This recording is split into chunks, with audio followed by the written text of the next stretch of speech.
Histórias reais, pessoas reais, uma Amazônia real, onde o empreendedorismo, a bioeconomia e a cultura se encontram para revelar a força do nosso território e de quem nos inspira.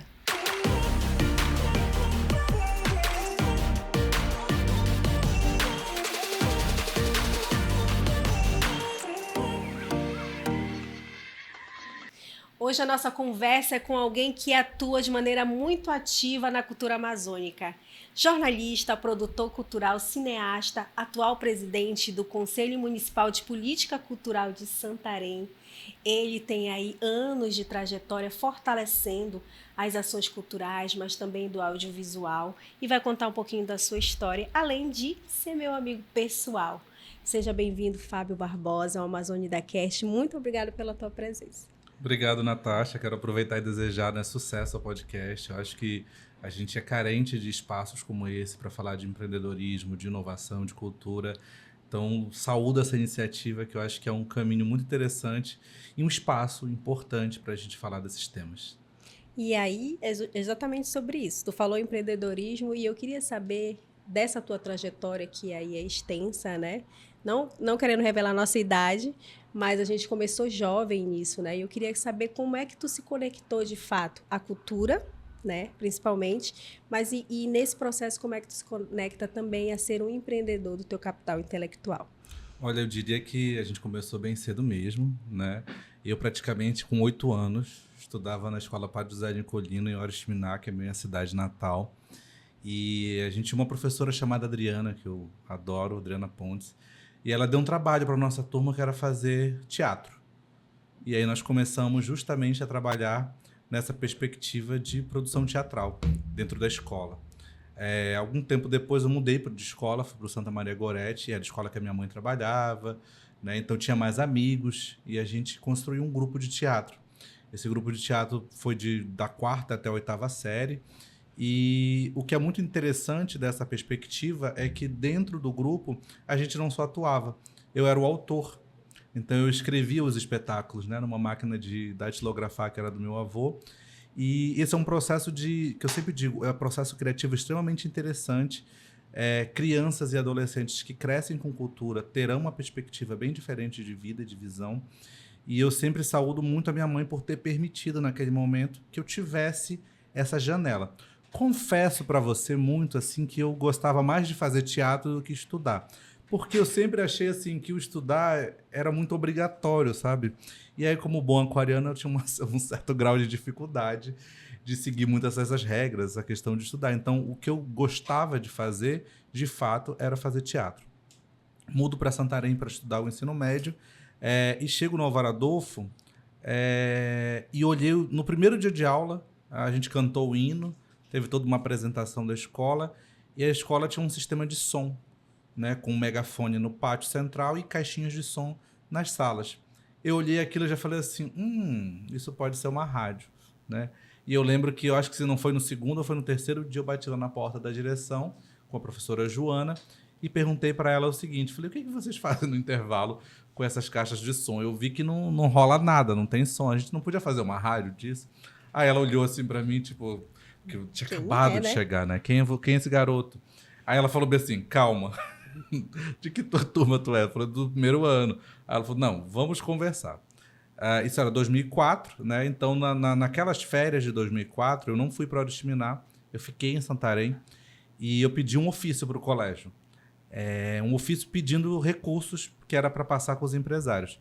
Então, eu peguei aquele ofício durante o meu mês de julho inteiro. Eu fiquei passando de loja em loja, desde as lojas do centro, loja da Rui Barbosa, loja da Mendonça, loja da Rodagem, pedindo dinheiro para a gente fazer a rádio.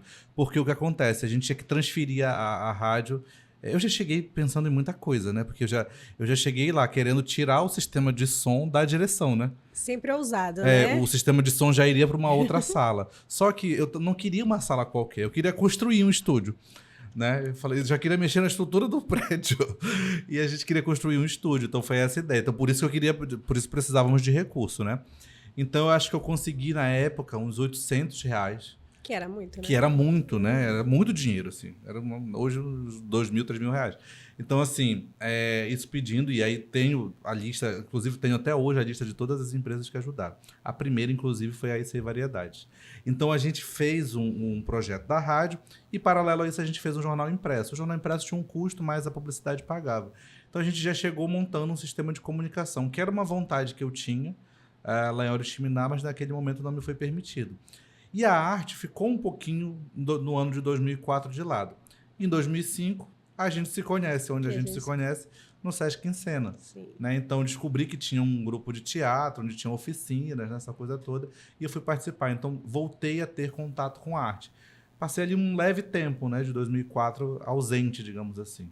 Então, eu faço teatro desde os 8 anos, sou apaixonado por esse fazer, sempre digo que é meu fazer original. E eu sempre pensei na arte como trabalho, eu nunca encarei a arte como diversão, como entretenimento, como passatempo. Eu sempre achei que tinha como ganhar dinheiro com aquilo. E, obviamente, quando você olha para os teus mestres, você olha para pessoas que você admira, como era o caso da nossa professora Elisângela, que vivia de arte naquele período. Ela tinha um grupo de teatro. Eu também acompanhei muito um processo ali de montagem do espetáculo As Bondosas Mulheres Choradeiras que ela dirigiu naquele período, né? Então, era um período que a gente estava imerso em arte, em espetáculos. Eu acho que isso nos inspira. Então, a gente olha, quando a gente tem essas referências, né? E eu imagino que hoje, talvez, algumas pessoas podem nos olhar, estamos nesse lugar, e a gente diz assim, nossa, é possível ser um trabalhador da cultura, é possível ganhar dinheiro aqui, é possível viver disso. Agora, obviamente, aos 16, 17 anos, essa perspectiva talvez precise de mais exercício, né? Você fica com um certo temor disso. A gente estava experimentando, né? Na verdade, nessa Tudo. época. E eu também sempre fui um apaixonado por televisão, né? Então, a televisão, ela sempre foi uma companheira, eu diria. Então, eu sou um apaixonado por telenovela, né? Tanto que foi o tema do meu TCC foi esse. E eu também tinha um amor por um outro lugar que eu nunca, até então, tinha conhecido, que é o Rio de Janeiro. Mas por que o Rio de Janeiro? Na porta do quarto que eu dormia na minha casa em Oriximiná, nos anos 80, por aí, um primo da mamãe mandou para a vovó um cartão postal. E aí, por algum motivo que eu lá faço ideia, colaram um cartão postal na porta do quarto. E aí era a porta que eu ficava me medindo, sabe? Eu ficava medindo a minha altura lá. Então, tecnicamente, e aí podem ter várias interpretações com relação a isso, né? Eu cresci para chegar no Rio de Janeiro, né? Fui crescendo para chegar no Rio de Janeiro. Chego em 2007, faço Enem em 2006. Em 2007, em janeiro, me inscrevi no ProUni pro Rio de Janeiro. Eu tinha naquela época tinham 5 opções, você se inscrevia, eu me inscrevi para Belém e para Manaus, 2 para direito, 2 para jornalismo, e a última opção, eu falei bem assim, vou tentar algo aleatório. E foi, de fato, completamente aleatório. Eu tinha tirado uma boa nota no Enem, então eu poderíamos escolhido a PUC, mas eu sequer conhecia as faculdades do Rio de Janeiro. Eu simplesmente escolhi a primeira universidade do Rio, que naquela opção a minha nota de corte dava para entrar. Isso em janeiro de 2007 já. E a força do pensamento e da atração, né? A força do pensamento. Comecei a fazer jornalismo aqui em Santarém, na FIT, né, da primeira turma, então fiz 6 meses de jornalismo. Lembro a data hoje. 25 de junho de 2007, eu estava lá no gabinete da direção, trabalhava lá com o professor Elvio e com a dona Enilda, e aí estava se passando o jornal hoje e falou que o INEP estava chamando as pessoas que tinham se inscrito do ProUni e que não tinham visto. Já era na 5ª chamada disso. Aí eu falei bem assim, dona Enilda, não é que eu me inscrevi no ProUni em janeiro e me esqueci disso. E eu tinha realmente aquilo saiu da minha cabeça. Entrei no site do INEP e quando eu fui ver, eu passei em todas, eu passei nas 5 opções, mas as opções de Belém e Manaus elas já tinham sido preenchidas. E estava lá verdinho. Pro Rio de Janeiro. Né? Isso dia 25 de junho. E eu tinha até 6 de julho para apresentar a documentação. Então, eu era o primeiro lugar. Então, como eu era o primeiro lugar, eu nunca saí da lista. Eu sempre fiquei lá. Eu tenho essa página até hoje guardada em casa, porque foi um divisor de águas, né, na minha carreira e nas minhas escolhas. Aí eu fui para casa, cheguei assim, muito feliz, né?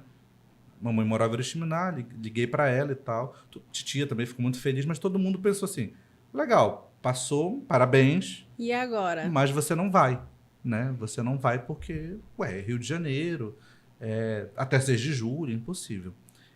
Eu sempre fui muito proativo, né? Acho que proatividade é uma boa palavra para me definir. E aí, na época, a gente não tinha dinheiro. Não tinha mesmo. Mesmo que juntasse, as passagens eram bem mais caras do que hoje. E aí eu escrevi um e-mail para o deputado Lira Maia, na época. Para o e-mail do gabinete mesmo, aquele que tu acha na internet. E dia 25, dia 26 eu escrevi um e-mail para ele, perguntando se, por um acaso, né, ele não teria uma passagem lá sobrando, porque eu precisava ir para o Rio de Janeiro. Contei toda a história, contei que era meu sonho fazer jornalismo, que fazer o jornalismo no Rio de Janeiro seria incrível, e se ele pudesse ajudar, enfim. No mesmo dia à tarde, a pessoa do gabinete dele me ligou. Sério, Fábio? Eu não conhecia essa história. Autorizando a compra da passagem. E no dia 28 de junho, dia do aniversário da minha mãe, eu viajei para o Rio de Janeiro. E cheguei lá e passei alguns dias, levei a documentação, essa coisa toda. Fui morar na casa de uma amiga da minha avó, que passou aqui na década de 70, que era casada com um marinheiro. Ela arrumou a roupa dele, e aí eles tinham contato, a gente descobriu o contato, porque ele precisava de uma referência, né? E eu não conhecia ninguém.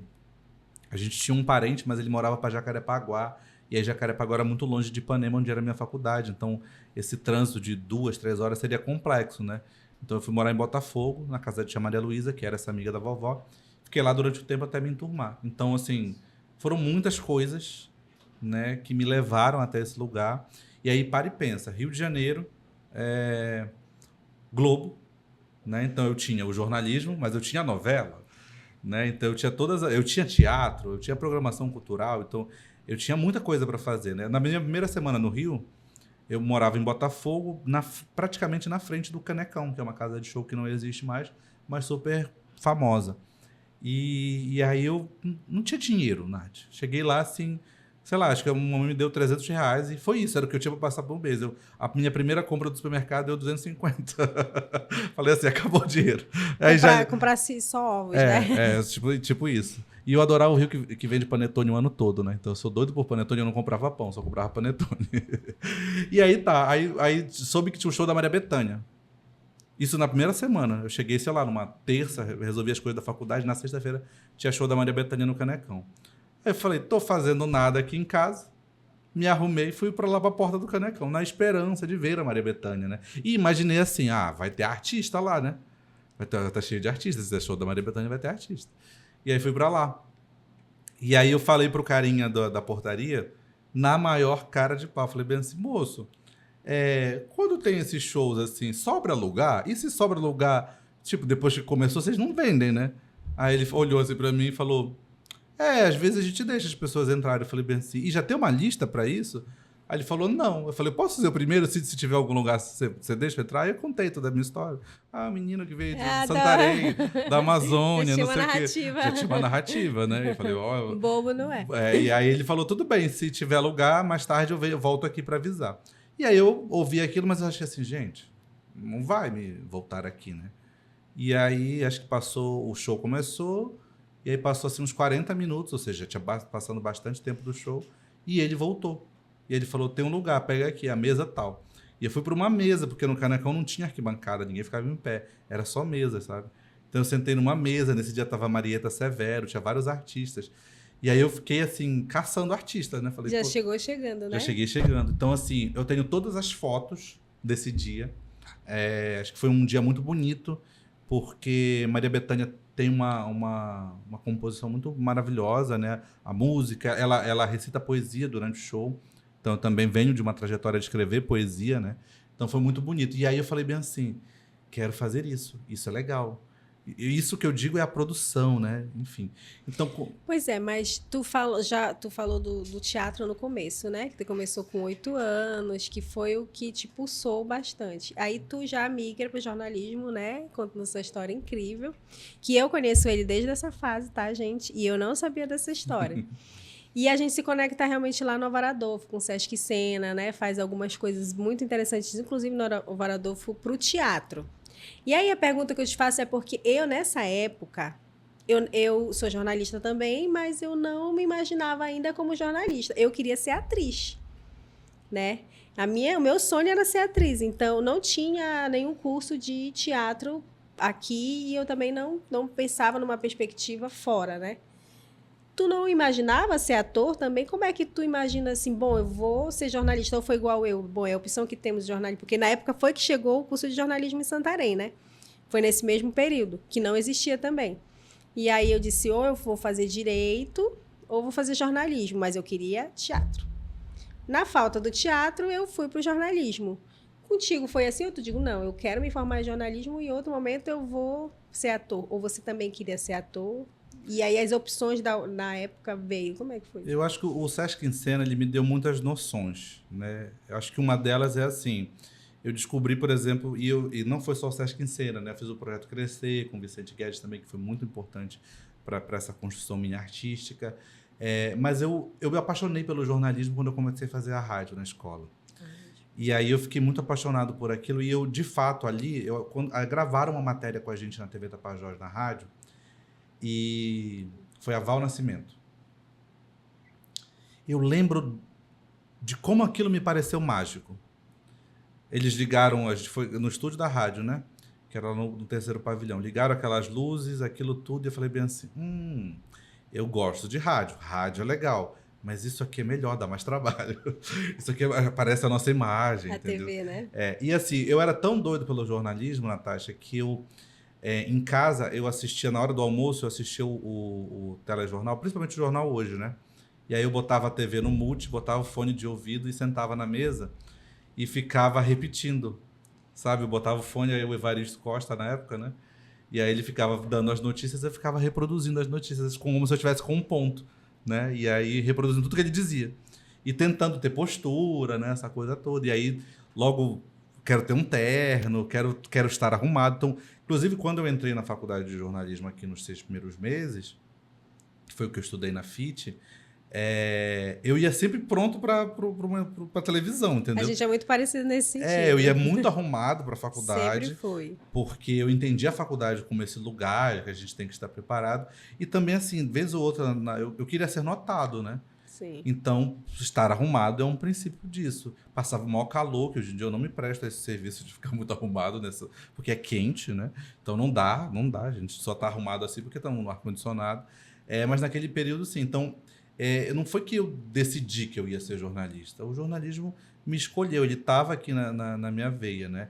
Eu sempre fui muito crítico, eu sempre tive um senso de curiosidade muito grande. Então, isso também foi o que me despertou a curiosidade de produção de evento, né? Foi curiosidade. Eu ia nos eventos e ficava olhando como era feito. Um senso crítico, gente, destemido, tá? Porque na época do Álvaro Adolfo, ele era presidente, ou era representante dos estudantes, né?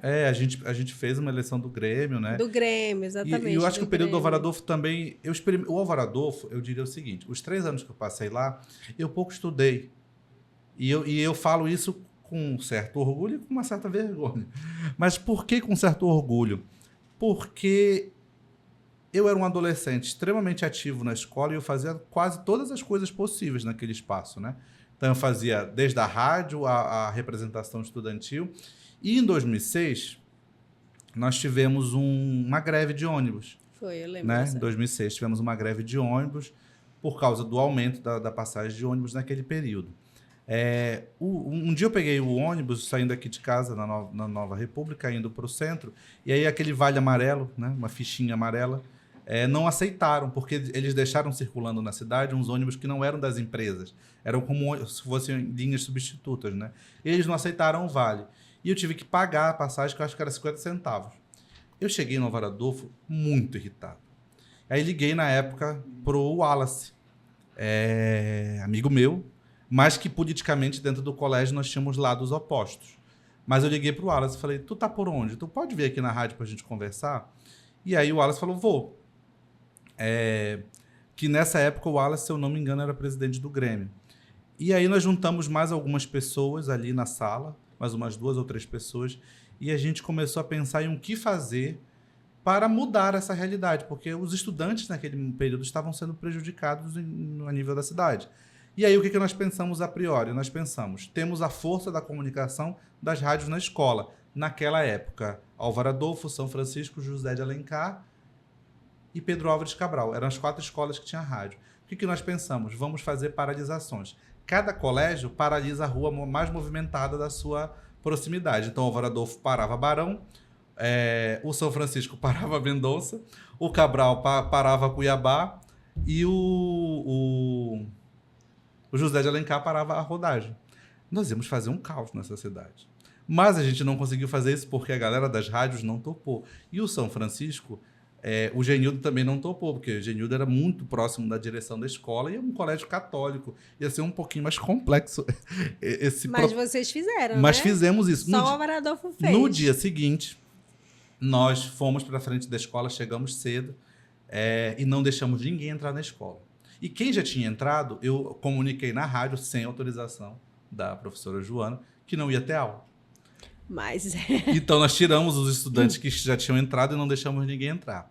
Pegamos essa penca de estudantes do turno inteiro da manhã, descemos a Barão, protestando, e paramos a Rui Barbosa.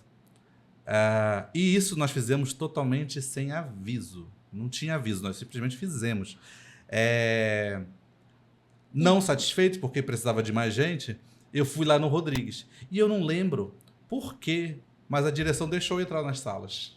Porque eu, de fato, não lembro. E eu trouxe todo o terceiro ano do Rodrigues. Que foram para Rui Barbosa, Que foram, né? para Rui Barbosa. Então, nós Foi o que fizemos deu a certo. maior manifestação de estudantes da história de Santarém, que começou, como eu te falei, ainda há pouco, por causa de um vale que custava 50 centavos. Essa manifestação teve confronto com a polícia jogou spray de pimenta nos estudantes, então foi caótica. Eu não sofri nada, porque eu estava na organização, então, de alguma maneira, eu estava sendo protegido também pela coletividade. Quando chegou meio-dia, a gente não foi embora para casa, a gente pegou todos os estudantes da Rui Barbosa com a Barão e subiu para a Prefeitura de Santarém. E chegamos lá, fomos recebidos na época, se eu não me engano, pelo secretário Everaldo, na época, que era planejamento, e nós falamos para ele, nós não queremos falar com o senhor, nós queremos falar com a prefeita, e a gente vai voltar para a rua todos os dias, se for necessário. Mas deu certo, né? Aí no mesmo dia, fizemos isso de novo à tarde. Enfim, então foi um movimento bem importante. Porém, eu experimentei a rebeldia e também as consequências da rebeldia, né? Então, isso foi... Eu diria que foi um divisor de águas, mas politicamente isso me custou... vez ou outra as pessoas lembram disso, só que é isso. A história, como ela é contada, depende de quem conta, né? Então, esses ângulos da história, eles são diversos. Esse é o meu ângulo. Talvez o Wallace tenha outro, talvez alguma outra pessoa que tenha vivido tenha outro aspecto. Eu achei importante trazer, dentro dessa trajetória aí, né? Porque aqui a gente está sendo assistido por muitas pessoas e eu espero que por muitos jovens, né? E aí, um dos objetivos do nosso podcast é levar inspiração em todas as suas formas, né? E aí, por que inspirar, né? Se a gente já tem uma base ali, aí a gente fala de cultura, a gente fala dessa ousadia de estar politicamente ativo e entendendo o seu cenário onde você vive, para te tornar um cidadão melhor, né? Então, essa tua trajetória, assim como a minha, porque a gente estava ali diretamente envolvido, e de outros amigos nossos, eles refletem muito no que a gente fez ali na juventude, né? No que a gente fez na nossa infância e do que nossos pais nos permitiram fazer, que é muito importante falar. Então, a cultura nos trouxe uma bagagem que aí fez a gente estar envolvidas em alguns processos importantes. Você conta essa história aí, que eu acho muito interessante. Eu estava nela de alguma forma, mas não ativamente, mas me marcou isso. E trazer isso agora é nesse sentido específico de dizer... Os jovens, eles precisam cada vez mais estar antenados, interessados no que está acontecendo na sua cidade, na sua região, e buscar, sim, formas de melhorar isso. E isso reflete depois, né? Hoje você tem uma trajetória incrível, né? Você passou por vários processos da sua vida e eu considero uma trajetória de sucesso. Mas isso aconteceu porque a gente também não foi inerte lá atrás, né? A gente se movimentou, a gente esteve envolvido e, para mim, e eu imagino que para você também, estar envolvido no teatro, na cultura, foi fundamental nesse processo. Foi fundamental. E eu diria, assim, para concluir essa história, por exemplo, nós fizemos um movimento político, naquela época apartidário, né? Tiveram tentativas de partidos se apropriarem dessa narrativa, mas era um movimento de fato estudantil. E a prefeitura só teve coragem de aumentar a passagem em julho daquele ano, de 2006, porque não tinha estudante, estava todo mundo de férias. E na época a prefeita Maria do Carmo aumentou por decreto e ela congelou, né? Ela aumentou a passagem inteira, mas ela congelou a passagem, aumentou para 1,50 e a passagem do estudante ela continuou nos 50 centavos. Ou seja, Santarém é o único município que tem, que eu saiba, no Brasil, onde a passagem não é meia passagem, a passagem é 1/3 do estudante, né? Então, isso é uma história que a gente semeou ali, obviamente, houve uma coletividade, mas é isso. Eu também entendo hoje que dentro do processo da cultura, a gente entendeu também que ou a gente participa ativamente, ou a gente vai deixar, vai sempre ficar reclamando das coisas e não vai participar. Confesso para você que todos os lugares que eu estive, seja no jornalismo, até as minhas experiências profissionais, elas esbarravam muito nisso, né? Nesse lugar de... Eu olhava o cenário e eu dizia assim, mas tem que mudar. Por que é assim? Eu não entendo por que é assim, né? Então, eu acho que essa rebeldia, ela me acompanha. Ela não saiu mais de mim. Maduro. Mas, porém, com mais maturidade, com mais segurança. Pensando onde merece a nossa energia, e onde né? merece gastar energia. Mas, por exemplo, eu tive, talvez, dificuldade para trabalhar, né? Então, por exemplo, eu vou trabalhar numa emissora de televisão e eu vejo coisas acontecendo das quais eu não concordava. E eu não podia, enquanto essa pessoa que teve toda essa trajetória, achar que aquilo era normal. Achar que assédio moral, por exemplo, era uma coisa comum. Eu não podia achar aquilo. E aí chegou o momento que eu precisei sair, né? E não foi da melhor maneira. Não foi, mas assim, depois eu fico pensando, eu fiz as escolhas certas. Porque... Mas tu achas que foi um momento, assim, difícil, não sei se emocionalmente, mas de refletir o que você sonhou enquanto jornalista? Porque eu me lembro que o seu sonho sempre foi TV, né? A gente conversava, a gente tinha conversas muito pessoais e eu sempre te visualizei como um apresentador de jornal, porque era disso que você falava, né? E falava sempre com muito entusiasmo, e não só com muito entusiasmo, sempre com muita competência. Desde jovem já sabia, e aí agora eu sei, porque tu treinava em casa, né, fazendo, então já mostrava esse porte de jornalista. Então, na minha cabeça, isso era mais certo como a luz do dia. A gente sabe as voltas que o mundo dá, né? Tem várias outras coisas. Eu, por exemplo, também queria TV, mas também fui invadida na TV por mensagens de líderes que diziam que eu não podia porque minha voz não era suficiente, ou então que eu não iria ter capacidade. Talvez eu me deixei levar por isso, mas hoje eu agradeço, porque de fato não era o que era para acontecer, né? Mas muito mais do que eu tinha essa vontade, você tinha muito mais, porque você compartilhava. E aí, nessa história, em que momento tu para e diz, não vou mais fazer isso, foi dolorido, como foi? A gente está aqui para falar da nossa vida de modo geral, não só das coisas que a gente tem, as reviravoltas e as mudanças de rota, né? Que aí hoje, por exemplo, você é jornalista, atua muito mais na rede social como influencer, trazendo histórias incríveis, que também é outra veia legal, né, da tua característica, gostar de contar história. Vocês viram aqui que ele lembra de datas que a minha memória não lembra mais, mas ele tem isso muito cirúrgico. E aí atua, mas não tal qual diretamente com o jornalismo tradicional, certo? Como é que Eu acho que tiveram 2 momentos assim que eu pensei, televisão não é para mim. Um foi na Record News, mas antes de falar disso, eu queria, assim, por exemplo, essa coisa de gostar de história, eu sempre gostei. Eu faria jornalismo ou história, era um dos meus caminhos. Mas eu sempre gostei de olhar para o passado e refletir, sabe? Eu olho hoje para minha trajetória para trás e digo assim, onde foi que eu errei, onde foi que eu acertei, para tentar acertar. Então eu olho para o passado, eu vejo para nossa história, eu vejo tanta coisa incrível que aconteceu na nossa região e eu digo assim, gente, as pessoas não sabem disso. Como é que as pessoas não sabem? Né? E aí eu fico pensando assim, se no futuro alguém vai estar lembrando o que nós estamos fazendo agora, na contemporaneidade, né? Então isso é um ponto importante. Na Record teve um momento que eu falei bem assim, não, acho que agora não é mais para mim, acho que está na hora de fazer outra coisa, né? Que foram momentos de decisões difíceis que foram tomadas e eu não sabia naquele momento como reagir. Eu tinha oportunidade e eu tinha desistência. E eu resolvi ir para a oportunidade. Quando eu estava já na TV Tapajós, eu gostava muito de fazer o que eu fazia. Eu tinha espaço. Eu acho que eu fui um dos poucos repórteres que entrou na TV e nunca precisou fazer aqueles VTs que precisa ir acostumando com a voz, sabe? Que antigamente era assim, né? Hoje em dia é completamente diferente. Mas você gravava uns VTs sem passagem para o público ir acostumando com a tua voz e depois você aparecia.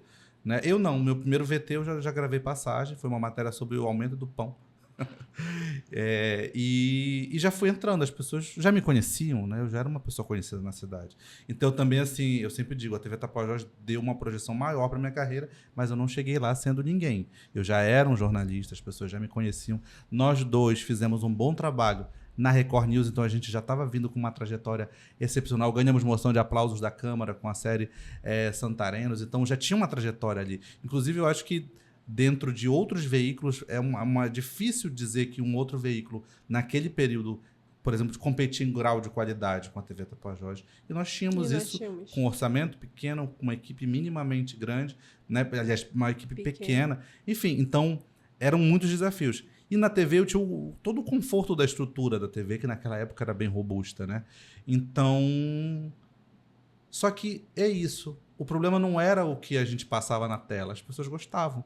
Então eu fazia matérias grandes, por exemplo, a Adriana Marinho, a gente sempre brinca quando a gente se encontra, né? Eu falo minha produtora, ela fala meu repórter, porque a gente casava demais com a produção, sabe? O que ela me entregava de produção, a gente trocava. Isso, inclusive, era raro na redação, né? Essas trocas. Só que chega um momento em que você olha tantas coisas acontecendo, e aí são coisas que o público não vê, que você diz bem assim, mas eu não acho que isso seja o sonho de Globo que eu tive. Né? E aí você tem que fazer escolhas, e as minhas escolhas elas foram as escolhas de confronto, as minhas escolhas foram as escolhas de questionamento, do que eu considerava certo. Eu dificilmente ando fora da linha, eu dificilmente ando fora da curva. Ou foge da sua personalidade. E aí, quando eu acho que uma palavra muito que me apetece muito e que me incomoda muito é injustiça. Então, qualquer coisa que eu veja que pareça ser injusto, isso me começa a dar urticária, assim, eu fico me coçando para reagir. É muito difícil eu não reagir, muito difícil mesmo. Então, precisei fazer essa escolha, né? Mas foi uma escolha que não foi minha, né? Eu fui tirado. E eu acho que o pior desse momento da saída da TV não foi ter saído da TV. Foi porque a minha mãe adorava eu estar na TV, entendeu? E quando ela soube da notícia, ela não soube por mim. Porque eu fui demitido numa manhã e a notícia estava no blog logo em seguida. E eu não sabia porque a notícia estava no blog logo em seguida, né? E aí ela soube pelo blog. Então não deu tempo, eu fui para casa para poder ligar para ela na hora do almoço e ela soube antes. Então eu acho que E aí também foi um momento que eu fiquei pensando sobre essa exposição, sobre o quanto que a gente, nesse mundo, ainda já era digital naquele período, né? Mas a gente está exposto. E, assim, como as verdades são ditas e a gente sequer tem chance de falar a nossa versão, né? Eu fui falar disso muito tempo depois, numa entrevista que eu dei para a Núbia, no Salto, lá para o blog do Jazz e tal. Mas também dentro de um recorte, né? Dentro de perguntas bem específicas e tal. Mas isso foi ruim. A minha maior fã, minha maior espectadora, soube que eu tinha saído da TV por uma notícia no blog. Isso para mim me doeu, entendeu? De não ter dado essa notícia. E o pior, explicado, né? Porque a explicação que ela tinha era uma explicação que não era 100% verídica. Então, isso que é um ponto. Então, foram muitas camadas. Eu acho que também são aprendizados, né? As relações mudam, os penteados mudam. Então, são muitas camadas para a gente debater, falar. Mas, assim, eu acho que tudo que a gente vive, tudo que a gente passa é aprendizado. Né? Então, eu tinha... Que bom também que eu sempre fui multi. Então, eu saí de lá e não demorei muito sem emprego. Porque... Mas foi aí que o empreendedorismo de fato, te achou ou ainda não? Sim. Naquele momento, eu comecei a trabalhar num projeto que era a FB Assessoria, que era a ideia de uma assessoria para... Começou com uma ideia de assessoria de imprensa. Eu já tinha experimentado fazer outras coisas anteriormente, né? Como empreender. Mas eu confesso para você que eu sempre fui muito pé atrás com isso. Eu sou muito cético, né? Então, se não ter um salário todo mês é um tanto complexo. Você sabe disso, que empreender tem esse risco, né? De a gente tem o fixo e você tem o variável. E aí você passa a só ter o variável, você fica assim meio assustado. Só que naquele período eu já estava fazendo os desfiles, né? E foi por causa dos desfiles, ou seja, por causa de uma atividade paralela de produção de evento, que a Associação Comercial me chamou para trabalhar lá, né, como RP e comercial. Então, entro em 2014 lá na ACES e passo 6 anos lá trabalhando. Também foi uma experiência muito boa. Sempre adorei o mundo corporativo, então aquilo para mim era o suprassumo do corporativo, né? Então, eu tinha ali empresários, empreendedores. A entidade, ela trabalha muito, eu diria que a gente tem informação privilegiada, né? Então, às vezes, a gente sabia antes de coisas do governo. Então, às vezes, a prefeitura ligava perguntando coisas para a gente. Então, eu adorava ter essa informação. E também naquele período que eu entrei, o presidente César foi extremamente, César Ramalheiro, e a dona Sônia, que era diretora administrativa, era extremamente... Eles foram os meus melhores assessorados, digamos assim. Porque eu acho que quando a gente é assessor de imprensa ou de comunicação, etc., o que a gente quer é que o assessor ouça a gente. E é muito difícil um assessor ouvir a gente, às vezes. A maioria deles é teimoso, etc. E eles me ouviam. Então, por exemplo, o seu César, a gente treinava o discurso. Eu vinha aqui no CR, vinha na casa dele. A gente, sabe, a gente criou uma conexão muito boa. E isso era muito legal. E ele evoluiu. Se eu pegar o seu César no primeiro discurso que eu escrevi para ele e no último, já na posse do Roberto Branco, na transição dele para o Roberto Branco, ele leu o discurso assim perfeitamente, sabe? Então, você... Aí tu pensou o trabalho feito, Falei né? assim, nossa, que orgulho, Uhum. entendeu? E tirando também que eu sempre tive dificuldade de trabalhar em lugares onde as pessoas não confiam em mim. Justamente por ser assim, né? Então, eu não consigo. Se a pessoa duvida do que eu sou capaz de entregar, eu já não quero fazer aquilo. Eu gosto que duvidem de mim me dando desafio, não duvidando que eu tenho capacidade de fazer. E aí lá a gente tinha muito essa confiança, sabe? Toda a equipe é uma equipe pequena, mas uma equipe que a gente trabalhava com muita confiança. E a gente começou a produzir eventos, palestras, shows, começou a fazer com que a entidade ficasse rentável. Isso é um ponto muito importante, né? De eventos serem rentáveis. Então, foi um período bem interessante da minha trajetória. Bom, a gente tem muitos assuntos, né, para falar, porque eu apresentei ele aqui como produtor, como cineasta, como jornalista, e a gente já falou de alguns. O que eu queria trazer agora você é o atual presidente, né, do conselho. Então, estando dentro dessa função, né, e claro, já atuando na frente de muitas outras ações que procuram fortalecer a nossa política, né? Eu queria que tu falasse como é que tu vê hoje esse cenário político, cultural da nossa região, porque nós temos aqui na nossa região um berço de artistas, né? E de artistas que são muito bons, mas que às vezes também não se veem como um empreendedor, um produtor empreendedor. Porque uma das pautas que eu gostaria de trazer, né, fortalecer cada vez mais na parte cultural do podcast, é fazer com que os nossos artistas também se vejam como empreendedores, porque eles são empreendedores. E para ser empreendedor tem todo um processo de entendimento. Então, às vezes o artista ele quer ser só seu artista, mas ele também precisa gerir. E quando ele gera, ele é um empreendedor, né? Então, nessa análise geral de possibilidades, né, que nós temos através das leis de incentivo e tentando melhorar ela cada vez mais, como é que tu vê esse cenário do empreendedorismo cultural para quem está atuando aqui para esse crescimento, ou para quem já está fazendo o que precisa melhorar, né, nesse sentido? Eu acho que eu tenho que falar de política para chegar aí. Porque, assim, o estar hoje presidente do Conselho Municipal de Política Cultural é fruto de uma trajetória, de uma caminhada, que é minha, mas ela também é coletiva. Em 2020, na pandemia, eu, Priscila Castro, Rafael Ribeiro, Mohamed Flecha, João Carlos, o Aldo, na época, Aldo Elisângela. Começamos um movimento dos fazedores de cultura. Já existiam outros movimentos na área cultural na cidade. Muitas outras pessoas vieram antes da gente e eu sempre presto essa saudação a todos que vieram, porque a construção nunca começa hoje. É continuidade. Mas esse movimento ele surgiu com uma ideia de fato de fazer coisas funcionarem e efetivamente mudar, alterar o status quo da política cultural do município. Em 2020 a gente estava em plena pandemia. E o que a gente pensou? A Secretaria de Cultura não vai gastar dinheiro em lugar nenhum. Tá tudo fechado, não tem show cultural, não vai ter sairé, não vai ter festival folclórico, não vai ter final de ano. Então pensamos, vamos lá com o prefeito, vamos pedir para ele fazer um edital emergencial para dar R$1.000 para cada artista. Foi isso que a gente pensou. Quando nós tivemos a reunião com o Nélio, a gente descobriu que o dinheiro da SENC é na nuvem. Que ele é um dinheiro enquanto perspectiva. Não tem uma conta com 15 milhões de reais, lá onde o secretário mexe. É um dinheiro de prospecção orçamentária, né? Então não existe aquele dinheiro. E aí também, legalmente, naquele período, enquanto arcabouço do município jurídico, não teria como fazer aquilo, porque poderia aparecer assistencialia. Enfim, tinha várias camadas jurídicas que impediam. a gente ficou muito frustrado, porque acho que era 150 mil que a gente queria. Então, a gente, para um orçamento de 15 milhões, a gente olhava 150 mil como muito pouco, né? Mas ajudaria muita gente.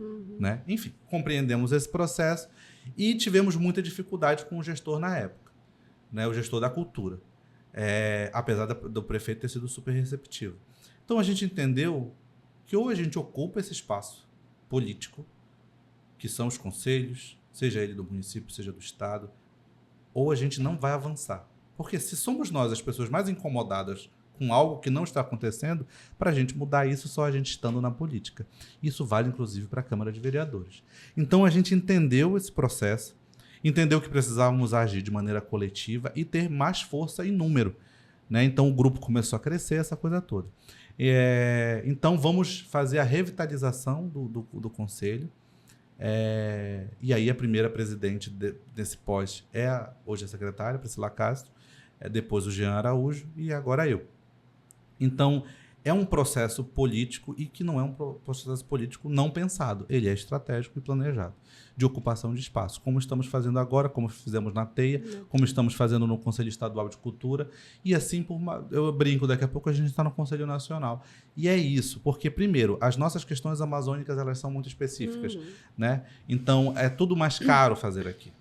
Enquanto estrutura, enquanto equipamento, o frete não é grátis, e assim vai. Então, ou a gente ocupa esses lugares, a gente começa, e aí as pessoas ficam demonizando a política, sabe? Porque elas demonizam o político. Então, alguém que fez uma experiência ruim, ela já acha que qualquer coisa que seja política partidária é ruim. E não necessariamente é. Então, nós compreendemos esse processo. Eu costumo dizer, hoje, por exemplo, a gente tem uma Câmara que não tem nenhum representante da cultura, né? Eu acho isso terrível, enquanto a gente pensar na construção da política pública do município de Santarém. A gente tranquilamente teria 3 ou 4 vereadores, se pegar só a galera da cultura votando em alguém da cultura, seria mais ou menos isso, porque os vereadores são eleitos com 1.300 votos, é tão pouco, gente. Eu sempre digo, se tu somar todos os vereadores e a quantidade de voto, não dá nem 30 mil votos. Então, assim, 30 mil para um eleitorado que é mais de 100 mil, a gente não tem uma representação de verdade na Câmara, literalmente. E aí a gente, por exemplo, hoje sente muita dificuldade quando vai lá conversar com eles sobre qualquer pauta. Eles desconhecem tudo, entendeu? Então, assim, é muito complexo você pensar que os nossos legisladores do município desconhecem. Aí a gente fica falando, Santarém é uma terra pujante, Santarém tem muito artista, de fato.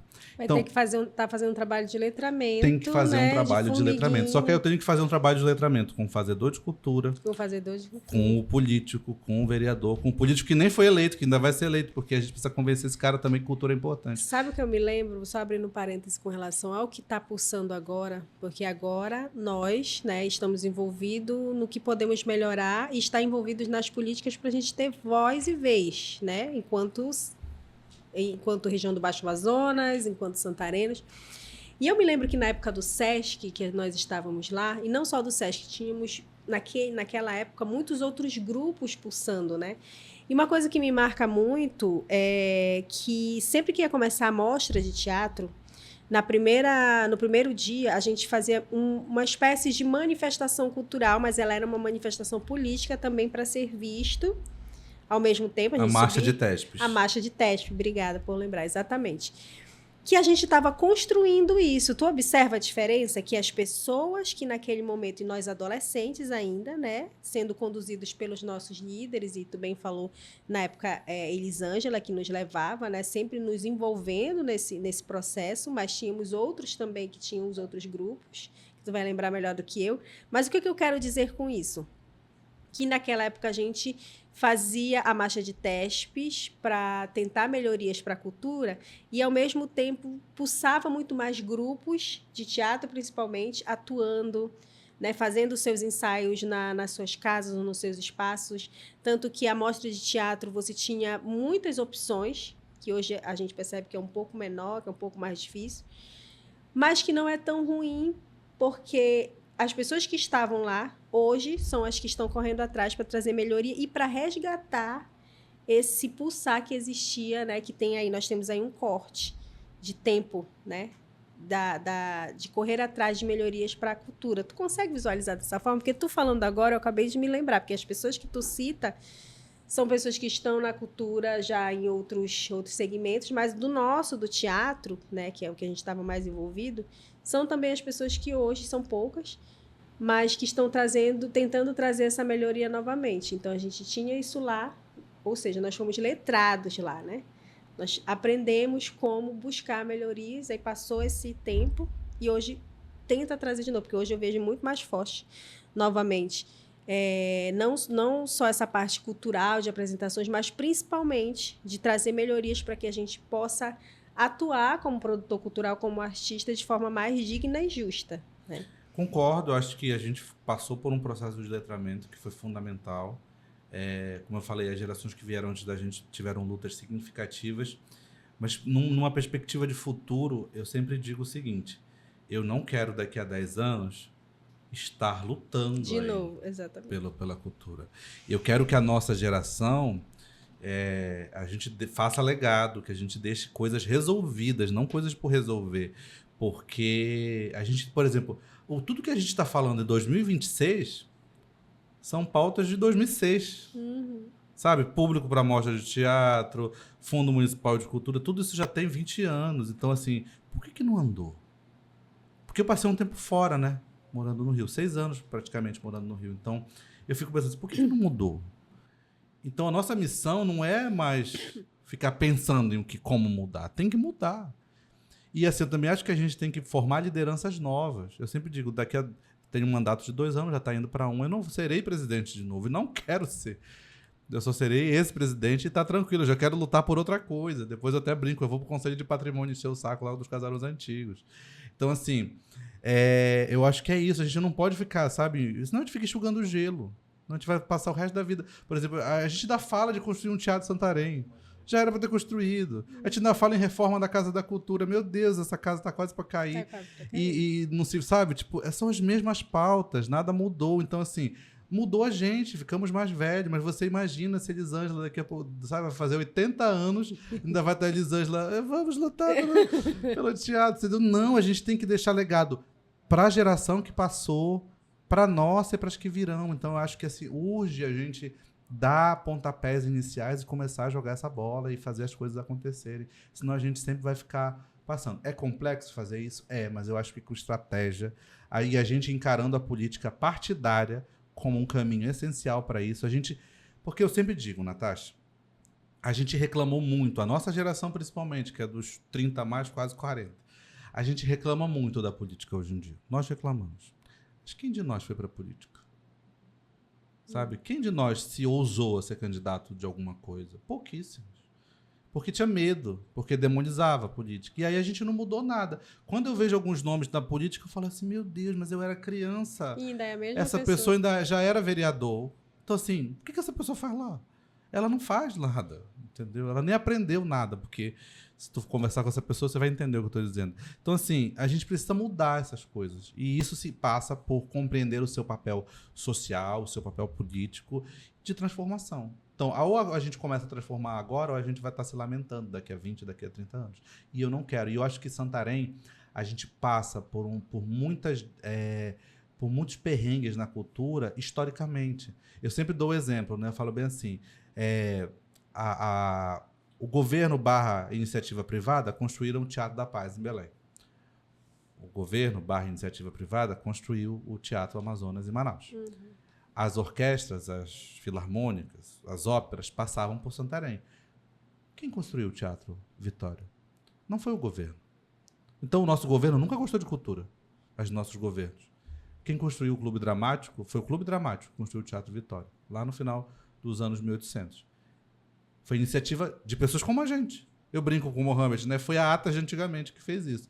Então, você falou, se eles, lá em 1800, que era muito mais complexo, levantaram um teatro, fica a missão pra gente agora levantar um teatro, porque a gente consegue, entendeu? A gente tem muito mais artifício, tem lei de incentivo, tem um monte de coisa, naquela época não tinha.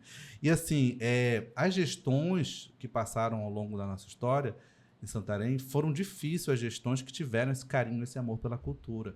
E aí não é paixão por partido nenhum, é que foi difícil mesmo, entendeu? Hoje, a gente está vivendo um cenário um pouquinho mais positivo e as leis de incentivo respondendo a tua pergunta anterior, que eu girei e estou respondendo agora, elas fazem diferença na vida dessas pessoas porque essas pessoas já faziam exatamente o que elas fazem sem dinheiro.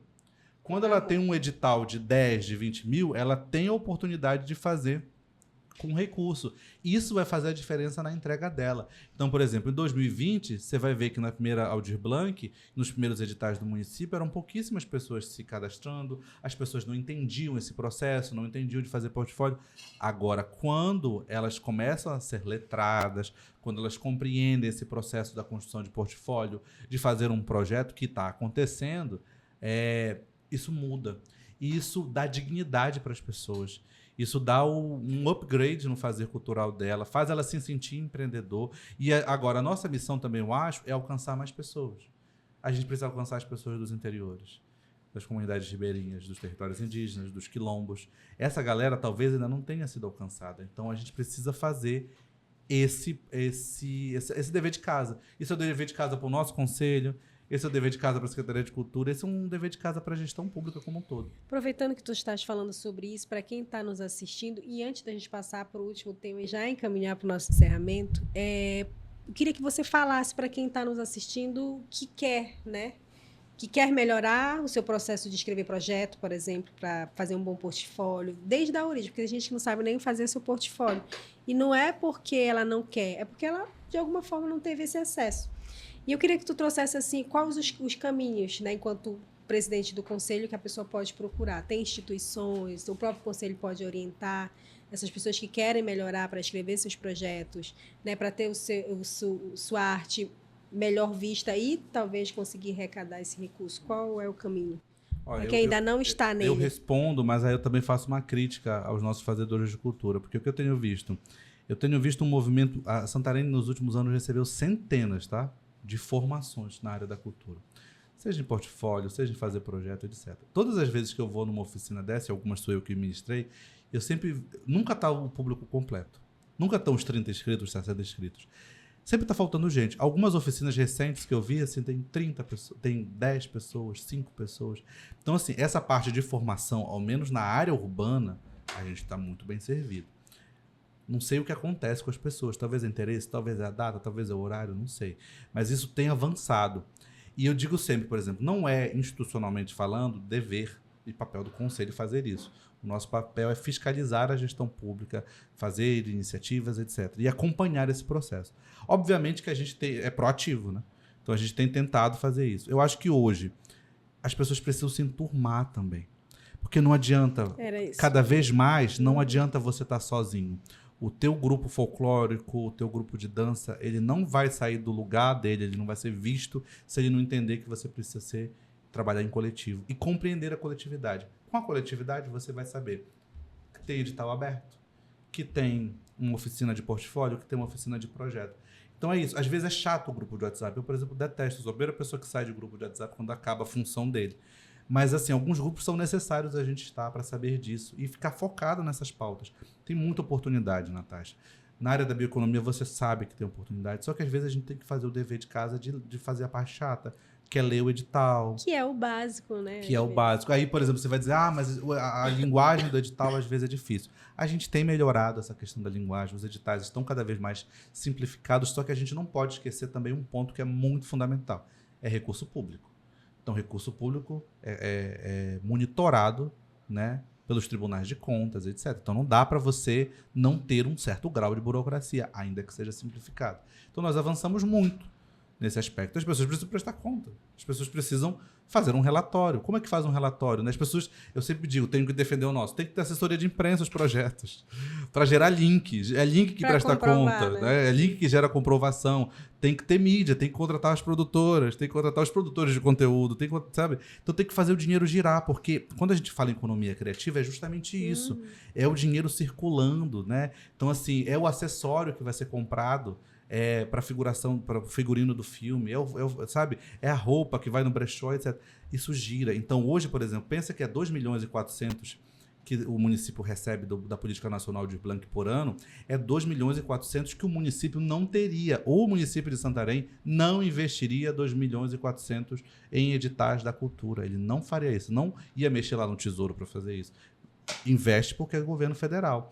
Então, toda vez que tem um edital desse, abrem esses editais, você tem um fluxo de movimento que você não teria. Hoje, falava ainda hoje mesmo com a secretária, a nossa dificuldade é dados. Então, a gente precisa encontrar maneiras de ter dados para provar para o gestor e para os gestores, e para a Câmara, e para quem for, que tudo que a gente faz tem reflexo na economia. Porque as pessoas elas só conseguem entender quando diz que alguém está com o dinheiro no bolso. Entendeu? Aí, quando o arigó lá do centro tiver com o dinheiro no bolso, ele vai ficar super feliz. Aí ele não vai encrencar com a cultura, entendeu? E a gente precisa também parar com esse discurso. Eu vou fazer um vídeo sobre isso, inclusive, que toda vez que divulga alguma programação cultural nesta cidade, sempre tem um infeliz que vai lá no post dizer bem assim: ah, mas por que o dinheiro não investe na UPA? Por que não investe no hospital? É como esse comentário. Aí você fala assim, meu filho, é porque é verba carimbada. Dinheiro da cultura é dinheiro da cultura. Dinheiro do hospital é dinheiro do hospital. E o pior é que eu fui numa reunião onde um vereador, e eu não tenho problema em falar, falo tranquilamente, perguntou bem assim, mas é 2 milhões e 400. Mas vocês precisam desses 2 milhões e 400? Não dá para tirar 400 e mandar para a UPA? Da Lei Aldir Blanc. Aí tu diz assim, o legislador não conhece a legislação, isso é improbidade administrativa se o gestor fizesse isso, entendeu? Não existe isso. Então, assim, a cultura ela tem impacto positivo na nossa economia, não é só entretenimento. E a gente precisa entender. Quando a gente entender isso, a gente vai avançar muito com as pessoas tendo uma noção de fato do que ela representa. Para e pensa o seguinte, Sairé, para concluir, se não tivesse o Sairé em setembro, não teria aquele fluxo de pessoas para Alter do Chão. Não teria o restaurante aberto, a pousada, o churrasquinho que vende lá na praça, a pessoa vendendo a biojoia, o cara pegando o ônibus, a pessoa descendo no aeroporto, pegando o transporte coletivo. Enfim, toda uma cadeia acontecendo por causa de uma manifestação cultural. Então, você imagina a gente tendo manifestação cultural e eventos o tempo todo. Então, a economia giraria muito mais. A economia giraria muito mais. Então, assim, hoje a nossa bandeira é essa e a gente tem muitas ideias para o Conselho. Acho que o Conselho ele precisa ser esse provocador também, né? Porque a gente é deliberativo, propositivo, consultivo e tem mais um que eu sempre esqueço. Mas são 4 palavrinhas bonitinhas e aí a gente precisa executar tudo isso. E, obviamente, tudo respaldado na legislação, que é um ponto muito importante, que também é lição de casa para o fazedor de cultura, é que às vezes a gente está muito ligado no edital, né? A gente vai lá e fica safo de edital. Mas o edital ele é baseado em legislação. Então, normalmente tem uma lei atrás dele, né? A LPG é uma lei. A Política Nacional de Blanc é uma lei. A Rouanet é uma lei. A CMA é uma lei. Então, quando a gente não entende de legislação, a gente vai ter alguns probleminhas ali, às vezes, com detalhes, sabe? Que são as miudezas da coisa que podem não ficar tão claras a princípio. Mas a gente tem avançado. Eu acho que Santarém hoje é pujante com relação à captação de recursos, com relação a projetos. A gente tem projetistas bons demais aqui na região. E eu diria o seguinte, tá? Para concluir de fato, a gente faz muito com pouco. Com pouco. A gente faz muito, a gente entrega muito. Os nossos projetos, eles entregam muita coisa legal. E com pouco recurso, sabe? Eu fico vendo alguns projetos que assim, meu Deus, como que a pessoa fez tudo isso com 15 mil reais?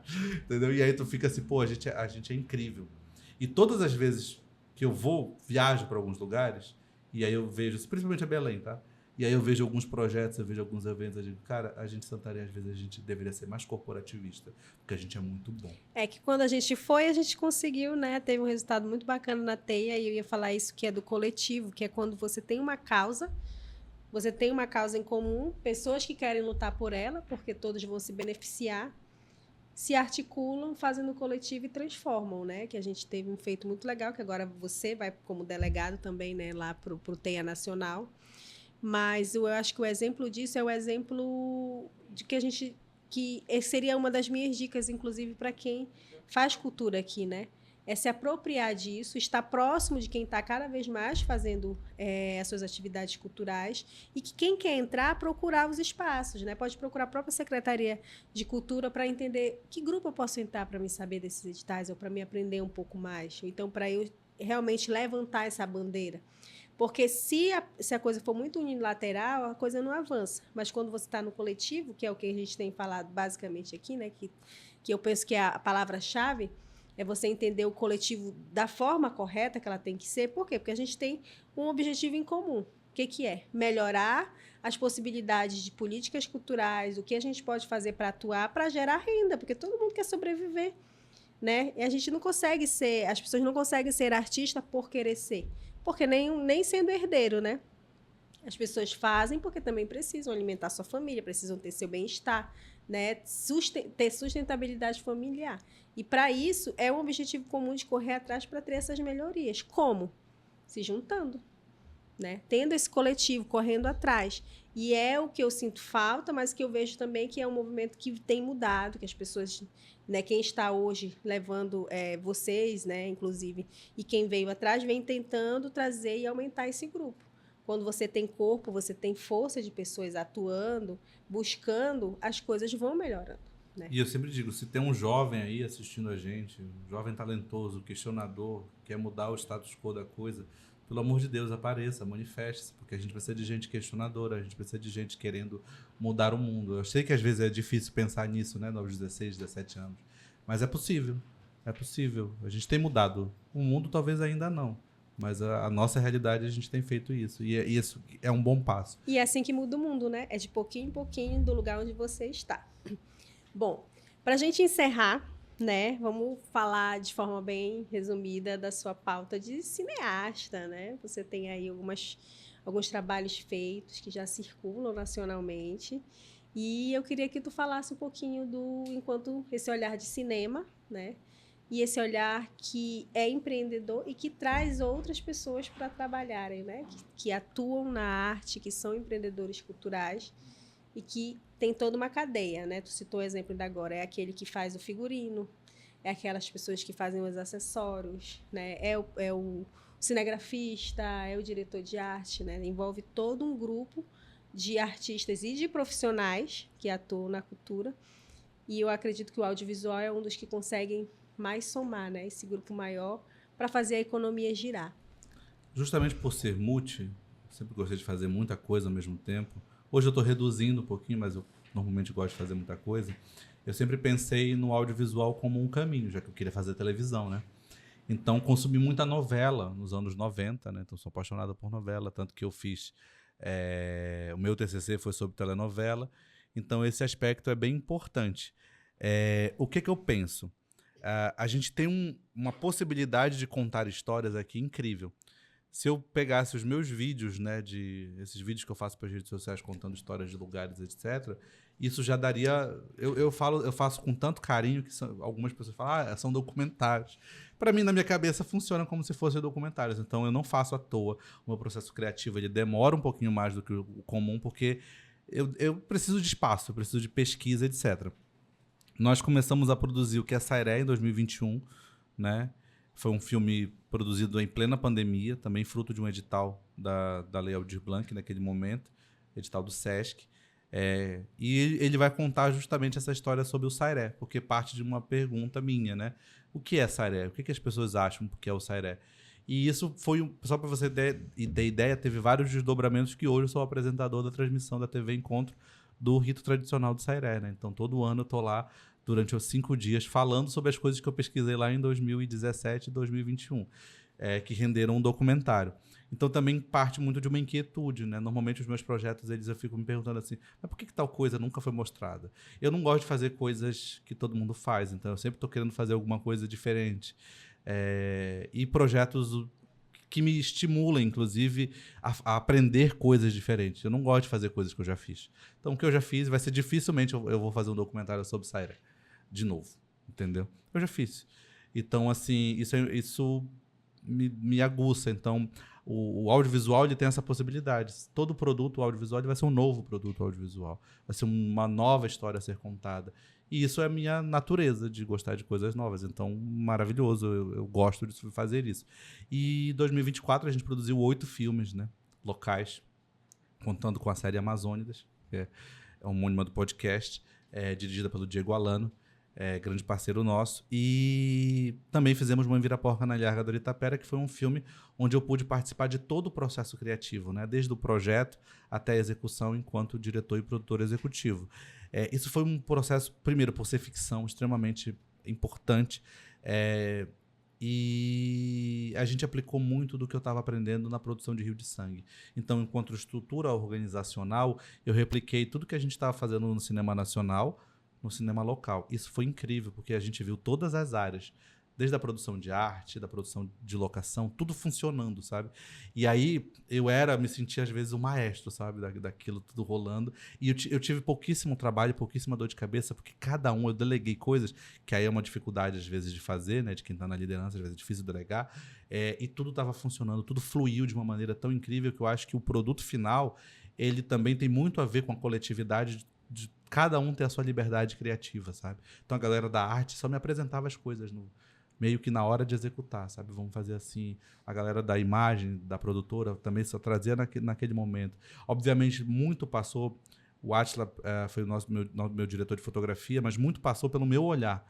Então, as cenas que tá com a árvore na frente, com o olhar observador, isso tem muito a ver com o meu olhar das coisas. Eu gosto desse olhar que vem de um objeto e abre para a cena. Então, o filme tem muito de mim, visualmente falando. E os outros produtos também que a gente trabalhou ao longo do 2024 foram assim. A gente vai produzir um outro filme esse ano, que é um filme também grande, parceria com Imaflora, que eu ainda não posso dar detalhes, mas é um filme que fala do meu território, fala de Oriximiná, da qual eu vou ser diretor também. Então, uma coisa muito legal, Natasha, é você fazer isso, você receber bem por isso, você pagar os seus boletos por isso. Então, assim, e pagar bem as pessoas que estão trabalhando. Pagar bem as pessoas que estão na equipe. Também. Eu terminei de pagar meu carro graças ao audiovisual, ou seja, graças à cultura. Obviamente, também a gente não trabalha de maneira aleatória. Tem uma estratégia coletiva de participar dos editais para a gente captar recurso ao longo do ano todo, para todo mundo trabalhar ao longo do ano todo. Então, não é uma coisa que é uma ideia da cabeça do Fábio, é uma coisa que é uma ideia da cabeça de várias pessoas que compreenderam que a gente pode ganhar dinheiro com cultura, obviamente sendo estratégico para isso. Então, são caminhos. Eu fico muito feliz pela trajetória até aqui, do menino que olhava o cartão postal lá na porta do Rio de Janeiro, em Oriximiná, até o menino que aceitou ser cineasta, porque eu confesso para você que essa palavra às vezes me dava uma certa angústia, porque ela dá uma responsabilidade, né? Cineasta, faz cinema. E aí, quando eu fui fazer a estreia de O Que é Sairé, eu encasquetei que, já que eu estava fazendo cinema, a estreia tinha que ser no cinema, né? Então, aluguei uma sala do cinema no shopping para fazer a estreia. Então, a gente tem feito isso. Então, eu fui, possivelmente, até alguém me desmentir enquanto historiador e memorialista, nós fizemos a primeira estreia de um documentário local no cinema, e depois nós fizemos a primeira estreia de um curta de ficção também no cinema. Então, todos os nossos filmes eles começaram a ganhar essa característica e que inspirou outras pessoas. E que bom, porque o cinema físico também é um lugar para a gente ocupar. Esse lugar também é nosso. Então, assim, você vê o seu filme que você passou meses e meses produzindo na tela, assim, gigante, e as pessoas te olhando assim, tipo, meu Deus, é um filme de verdade. Porque ainda tem isso, né? As pessoas acham que filme no YouTube, não sei se é filme, sabe? Filme é na tela de cinema, sabe? Então, assim, para concluir, eu vou dar o exemplo do Boa Morte. Boa Morte disse assim para mim, eu nem sabia disso, ele disse bem assim, meu sonho, amigo, um dia eu falei que eu ia aparecer na tela do cinema. Na tela de cinema. E aí, no dia que estreou o filme, ele tava lá assim, a pessoa mais boba do mundo, sabe? Se assistindo. Então é isso. Não é sobre a gente. Não é sobre o que você necessariamente faz. É sobre o outro. A gente vai tocar pessoas com a cultura, com o espetáculo de teatro, com a dança, com a biojoia, que a gente nem sabe, que a gente talvez nem conheça. Mas a gente vai tocar. E não é sobre você saber que tocou. É sobre tocar. O mais importante é o efeito que causa nos outros do que o efeito que causa em você. Então é isso. Legado é isso. E a gente faz legado sem saber o que está fazendo. Isso é importante. E é isso que eu ia falar para concluir. Isso é legado, né? E você falou que tem orgulho. E eu tenho muito orgulho da tua trajetória. Eu como sua amiga, eu como espectadora ao longo dos anos. A gente tem uma história, né, de mais de 15, 20 anos. Eu já te falei sobre isso. E ouvir você falando, mas principalmente presenciar tudo que você viveu até hoje, para mim é motivo de muito orgulho. E eu estou muito, muito feliz de te trazer hoje aqui no podcast para a gente compartilhar isso, porque a gente não está compartilhando uma história de alguém que não se conhece. Você conta aqui, eu visualizo e consigo lembrar de tudo que você passou. Então, saber que nós temos esse link de alma, eu diria, né, que vai ser levado para a vida toda, de um homem incrível, de um homem que faz acontecer, né, e que tem sim um legado na cidade, na região, e levando teus audiovisuais para o nacional, né, e para o mundo, me deixa muito feliz, muito orgulhosa. E eu quero te agradecer, né? Não só, obviamente, pela presença aqui, mas principalmente por essa amizade, por essa parceria de muitos anos, tá? Muito obrigada pela participação. Estou muito feliz. Acho que a gente tinha muita coisa para conversar, mas o tempo... Isso aí vai para vários episódios. Estourou e muito, né? Estourou demais, mas foi incrível. Acho que a gente conseguiu resumir aqui bastante coisa do que a gente precisava e principalmente passar a mensagem, né? Para quem faz cultura, para quem quer fazer... Na verdade, não só cultura, para quem quer correr atrás dos seus sonhos, dos seus objetivos. E é isso. É ir atrás, é buscar e é buscar estar próximo de quem quer fazer também. Porque a gente não consegue fazer nada sozinho. É sempre assim, ó, de mãos dadas, construindo, se ajudando, né? Então, você que está em casa também precisa fazer isso. Corra atrás do que você quer e busque estar perto de pessoas que já estão fazendo acontecer. Então, eu quero te agradecer não só pela presença aqui conosco, mas principalmente por essa amizade de anos, embora levar nosso legado aí mais para frente. Obrigado, Natasha, pela oportunidade, que o podcast seja abençoado. Como eu falei no início, certamente é um espaço interessante para todos os fazedores, para todos os empreendedores e vai ser sucesso, já é. Obrigada. Bom, gente, aproveita, você que está em casa, curte, compartilha, porque você vai ouvir muitas histórias. Hoje você ouviu aqui a história de uma amazônida e você vai ouvir muito mais no Amazônida Cast. Fica ligado.